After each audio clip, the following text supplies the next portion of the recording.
Could a king who had twice bested the Romans believe one final battle could still decide his fate? In the spring of 275 BC near Beneventum, once Maleventum, Pyrrhus of Epirus marched with elephants, Macedonian phalanx, and years of prestige to strike again.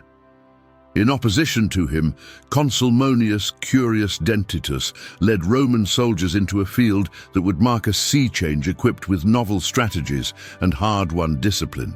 One plan, one battlefield, one turning point. What bold Roman strategy at Beneventum shattered Pyrrhus's prestige and wrote the end of his Italian dream? How did the Republic pick its ground and prepare its legions so that an invader's pride became humiliation? Was this the moment when Rome moved from defense to conquest? Send my greetings to you, history lovers, and welcome back to Heroic History English, where the stones of ancient roads and the clash of forgotten battles rise again before our eyes. In this episode, we continue to peel back the layers of legend and uncover the truth. Follow us onto the hills above Beneventum, where Roman nerve met Epirotic brilliance, and see how one battle marked the end of Paris's Italian dream and the rise of Rome, his unstoppable advance. In the closing years of the 3rd century before Christ, the Mediterranean world was a patchwork of overlapping ambitions. In the west, Carthage dominated maritime trade and the large island of Sicily. In the east, the successors of Alexander carved out rival kingdoms, projecting Greek military culture far beyond the Aegean.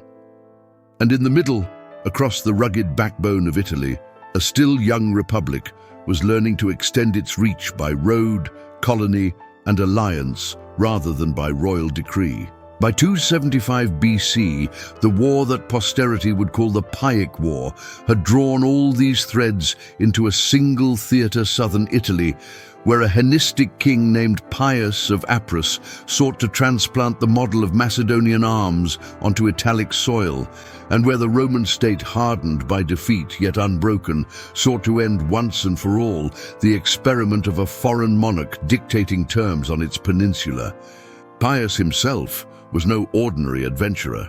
Born of the Acid dynasty, which claimed descent from Achilles, he had spent his youth in the courts of the Diadochi, absorbing the lessons of the phalanx, the combined arms doctrine of the Macedonians, and the use of elephants as a shock weapon learned from the wars of the East. By the 280s BC, he had established himself as king of Epirus and as a trusted war leader among the Greek cities of the Adriatic. When the city of Tarentum, threatened by Roman encroachment, called for aid, Pyrrhus answered not merely as a hired captain, but as a statesman envisioning a Western empire. His arrival in Italy in 280 BC brought with it a professional army, drilled in Hellenistic tactics and equipped with the exotic beasts that no Roman had yet faced in battle. The first encounters were dramatic at Heraclea in 280 BC. Pyrrhus inflicted heavy losses on the Romans, his elephants terrifying their cavalry and his sarissa-armed phalanx grinding through the maniples of hastati and principles unused to such dense spear walls. Yet even in victory, he perceived a problem. The Roman army he faced was not a mercenary band or the citizen levy of a single city, but a composite force drawn from a confederation of Latin and Italian allies, whose losses were replaced annually by a census-driven levy. Where a Hellenistic kingdom measured its military capacity by the professional troops it could afford to keep under arms, the Republic measured it by the manpower of its citizen farmers and its ability to rotate fresh contingents into the field. Pyrrhus's second great fight at Asculum in 279 BC produced another tactical win, but at a cost so severe that, according to Plutarch, the king remarked one more such victory would undo him. The phrase Pyrrhic victory entered political vocabulary to describe exactly such a hollow success. Meanwhile, Rome was learning. Each clash with Pyrrhus taught its officers something about the weaknesses of the phalanx and the management of elephants. Engineers experimented with anti-elephant devices, and commanders altered their deployments to create lanes for light troops to harass and withdraw. Even in the midst of fighting, new roads were laid, colonies planted, and alliances tightened to hem in Pyrrhus's Italian allies. The longer the war dragged on, the less room he had to maneuver, and the more secure Rome's supply lines became. In 278 BC, Pyrrhus accepted an invitation from the Greek cities of Sicily to expel Carthaginian garrisons. For several years, he campaigned on the island, winning victories, but alienating local populations with his demands and failing to achieve a decisive expulsion of Carthage. When he returned to Italy in 275 BC, the situation was not the same as when he had left. The Samnites, Lucanians, and other Italic allies who had once flocked to his banner had been battered by Roman counteroffensives. Some were exhausted, others resentful of the burdens of supporting a foreign king. The Carthaginians, sensing opportunity, tightened their grip on the sea, complicating his logistics. Even Tarentum, his original sponsor, was under increasing pressure. It was into this altered landscape that Pyrrhus marched in the spring of 275 BC. His objective was to strike a decisive blow before Rome could consolidate yet another year's levy and bring overwhelming force to bear. Intelligence indicated that the consul, Manius Curius Dentatus, had moved south with one consular army, while the other was still some distance away. If Pyrrhus could defeat Dentatus in isolation, he might yet reopen negotiations on favorable terms, or at least restore his prestige among wavering allies. To do so, he planned a rapid movement by launching a bold approach, marched through the uplands of Samnium toward Beneventum, the Latin colony formerly called Maleventum. The plan hinged on speed and surprise. By moving at night, Pyrrhus hoped to seize commanding ground behind the Roman camp and attack at dawn from an unexpected direction. Such a maneuver could unnerve even a prepared enemy, especially with elephants at the forefront. But the country he was traversing was forested and broken, its tracks narrow and difficult to follow in darkness. Guides faltered, detachments became separated, and torches sputtered out. Instead of arriving simultaneously on the high ground behind the Roman lines, Pyrrhus's columns straggled in at uneven intervals, robbing the assault of its coherence. Dentatus, meanwhile, had not been idle.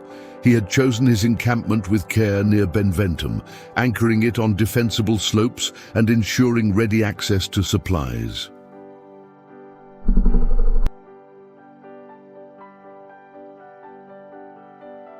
The Manipal legions were not massed in a single rigid block, but arrayed with light troops forward, heavy infantry in reserve, and cavalry on the wings, prepared to respond to whatever form Pyrrhus's attack might take.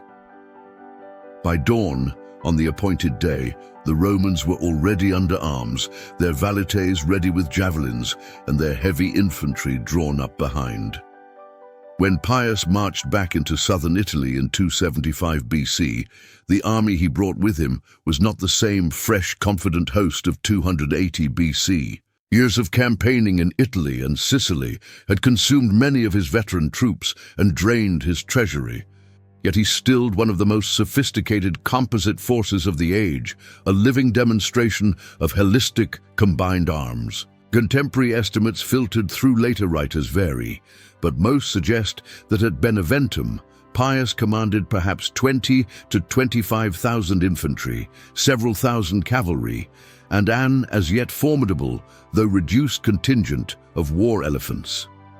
The nucleus remained his Macedonian-style phalanx, organized into heavy blocks of sarissa-armed men drilled to move as a single organism. This was the arm that had overrun Darius at Goamela and humbled numerous Italic war bands in earlier years.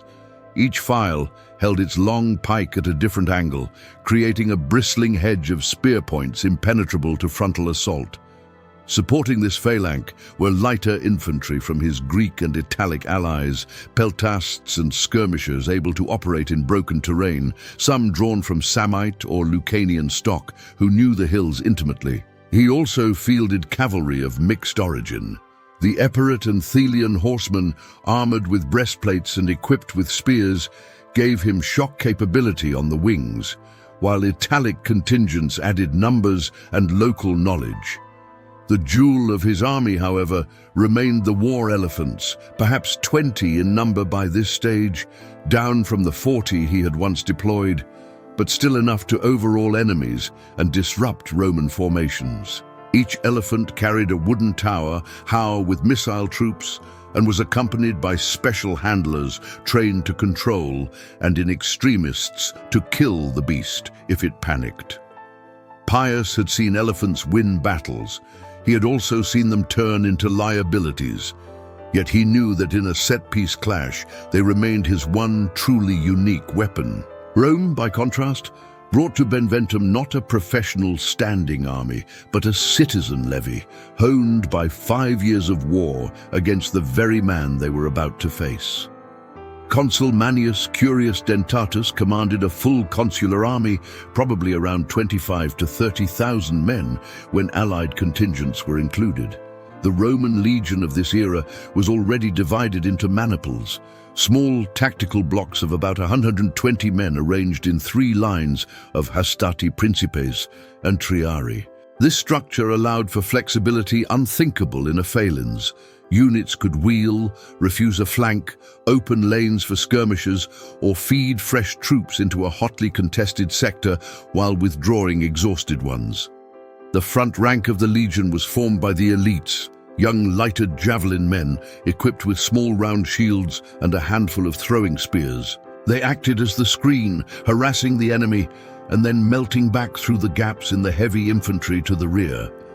Behind them stood the hastati and principes with their large scooter and short swords, gladi ready to close and kill once the enemy was disordered.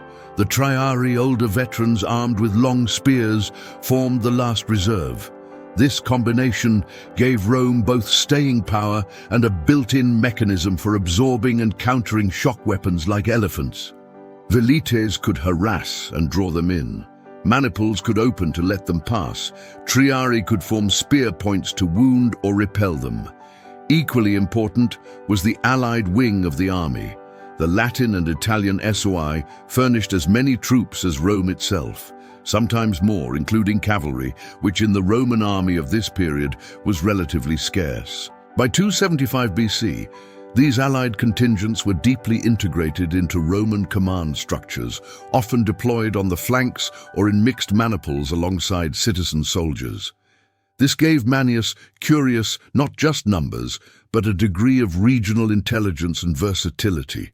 Many of these allies had faced Pyrrhus' elephants before and had learned at cost how to stand their ground or to target the animal's vulnerabilities. Logistics and encampment habits also distinguished the two forces. Pyrrhus' army, though professional, was operating at the end of a long supply line from Appius and dependent on the goodwill of Italian allies whose enthusiasm was fading. His elephants in particular required special fodder and water. Even in moderate numbers, they were a strain on his baggage train. Rome's consular army, by contrast, was fighting on home soil, supported by a network of colonies and roads, the Via Appia and its branches that could funnel supplies and reinforcements.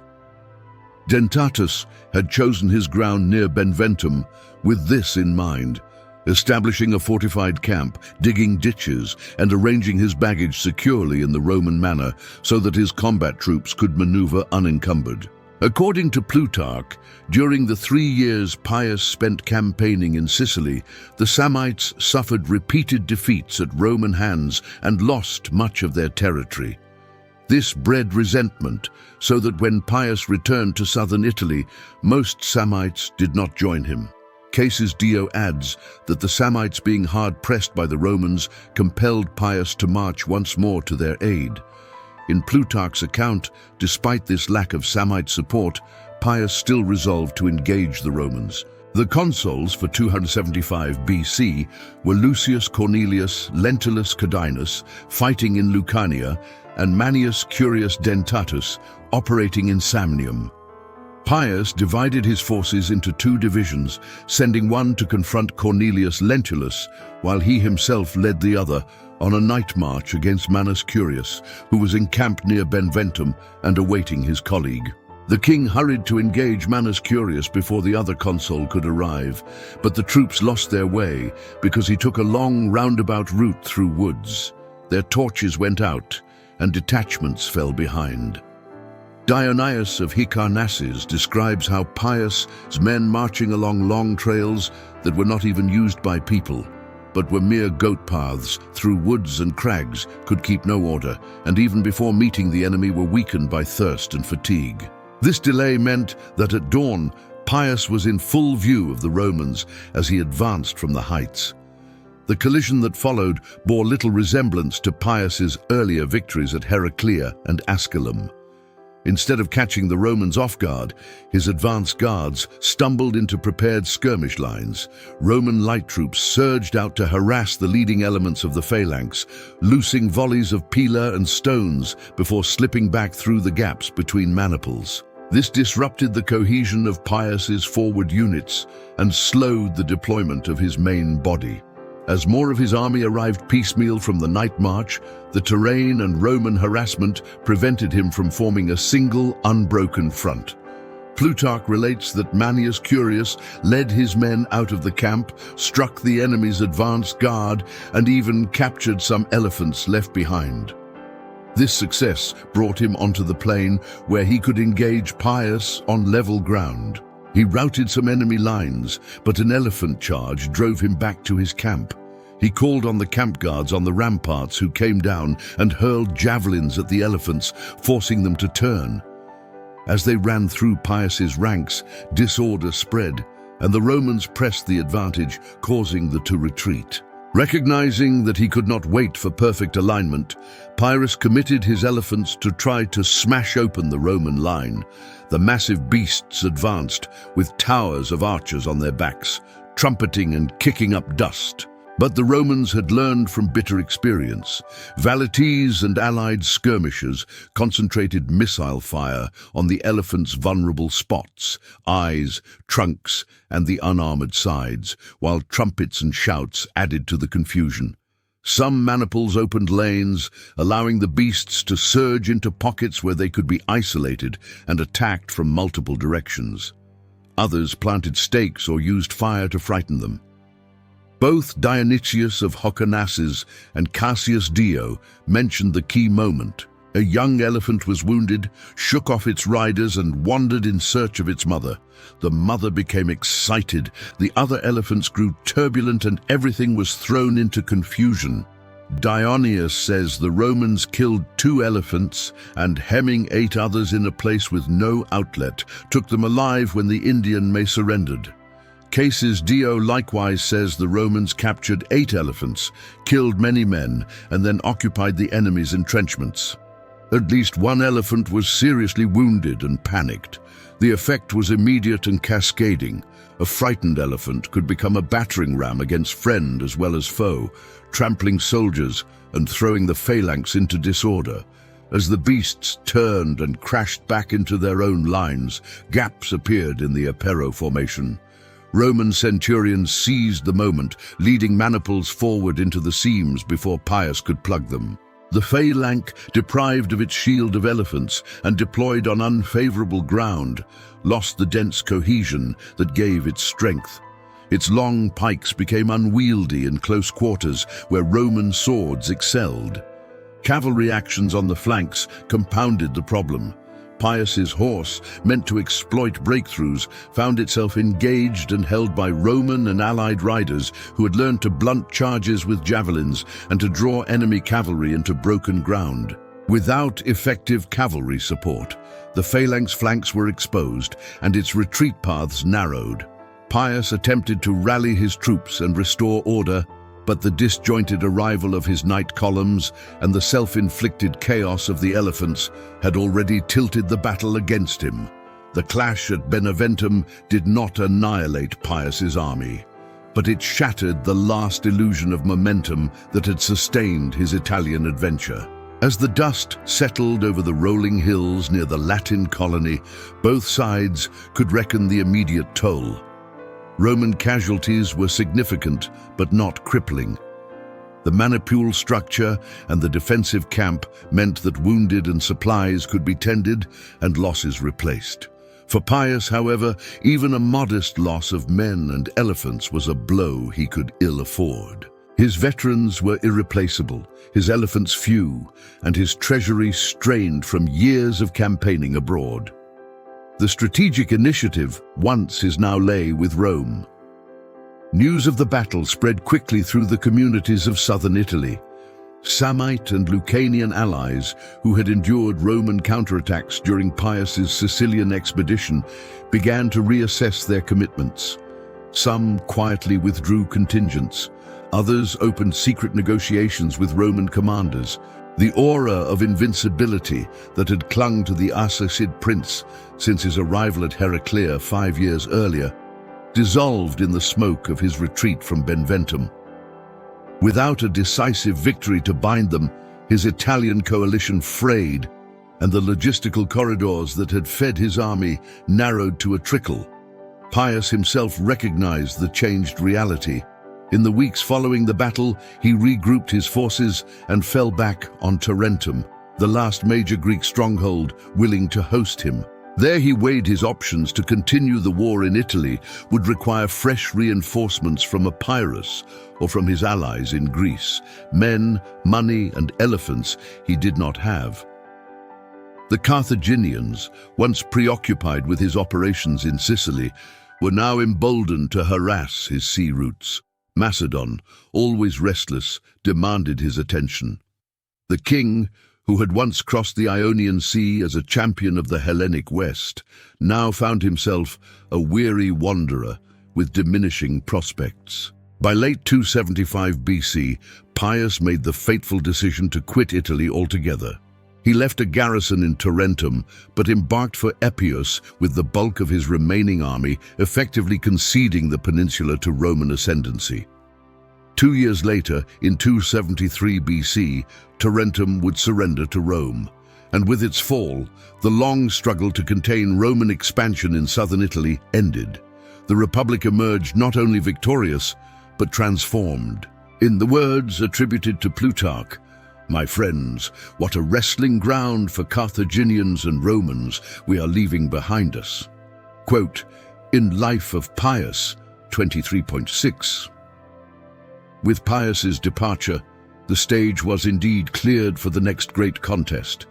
This time, not with a Greek king, but with the maritime empire of Carthage. The psychological shift was just as profound. For a decade, the Republic had been on the defensive, reacting to the initiatives of a foreign king and absorbing the shocks of his exotic tactics. Beneventum marked the point at which Rome ceased merely to survive and began consciously to project power beyond its immediate sphere. In the years after Pyrrhus's departure, the Senate accelerated the construction of roads, the founding of colonies, and the integration of allies, weaving the South more tightly into the Roman system. Garrisons replaced Greek mercenaries. Latin law and magistrates supplanted the councils of independent polis. The line between Italy and Rome blurred. For the Greek cities of southern Italy, the battle was a watershed. Tarentum's capitulation signaled the end of meaningful autonomy for Magna Graecia. Some communities retained local privileges, but all were now compelled to align with Roman foreign policy. The cultural exchange did not end. Greek language, art, and philosophy would flow into Rome for centuries. But the political experiment of a Hellenistic kingdom dominating the Italian peninsula was finished. Rome, not a Epirus or Macedon, would set the terms of interaction between Latin and Greek worlds. Internationally, Beneventum was watched with interest.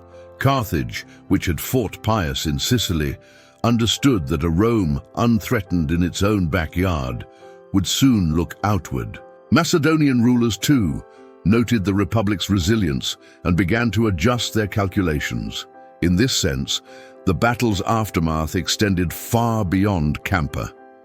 It signaled that the age of opportunistic Greek adventurers carving out Western satrapies was over, and that a new power based not on a single charismatic king, but on a mobilized citizen body and a durable alliance system was rising to challenge the old order. On a broader plane, the battle prefigured the coming struggle with Carthage by removing Pyrrhus from the equation. Beneventum freed Rome's hands to address its next great rival. Many of the logistical habits, engineering techniques, and tactical adaptations honed in the Pyrrhic War would be applied in the First Punic War, fought on some of the same terrain and for control of the same strategic corridor between Italy and Sicily. In that sense, the wrestling ground Plutarch evoked was indeed prepared. Pyrrhus departed, and in his place stepped Carthage, soon to be locked in a titanic struggle with Rome for mastery of the Western Mediterranean. And just as Rome's story did not end at Beneventum, neither does ours. Many more dramatic episodes from history are waiting for you. Hit like and subscribe so you don't miss the next video.